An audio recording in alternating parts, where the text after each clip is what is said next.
Magandang tanghali po, tatay. Ako po si Abel Regulacion. Galing po ako ng Ascot Basal. Sir. Kami po ay gumagawa po ng interview po para po sa mga farmers para malaman po namin yung pinagkakabalahan nyo po ng trabaho. Tapos mabahagian po kami ng kaalaman. Tapos kung ano naman po yung natututunan namin sa school namin, yun naman po babahagi namin sa inyo. Ngayon po, tatay, gusto ko pong malaman po kung ano po yung pangalan ko. Bernardo. Dito lang din kay tatay sa Purok Dos. Purok Dos. Kasama niyo po ngayon si Mrs. po.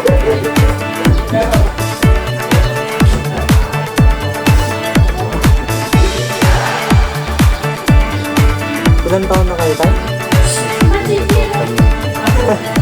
Yung kapanganakan niyo, tay, memorize niyo po.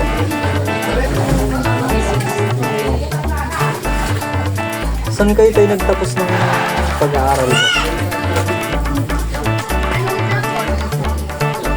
Meron kayo tatay, yung mga dinadaluhan po na pa-training po, like training po para sa mga organic na. Saan tatay ginaganap po yung mga pinagdadalahan niyo pong sa training? Ba? Ano tatay yung halimbawa po kada pa-training? Sino po yung mga nagpapatraining po? Mga official po ba? Mga ganyan? O mga agriculture lang po?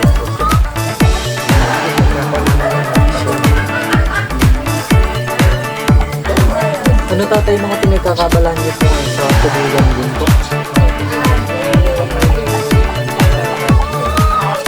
Nagpa-try. Tapos pipicturean kita tayo ngayon. Okay lang po yung picturean mo yung bagay din. Yung sa tubigan yung pinagkakabuhan. Panglagay lang po dito.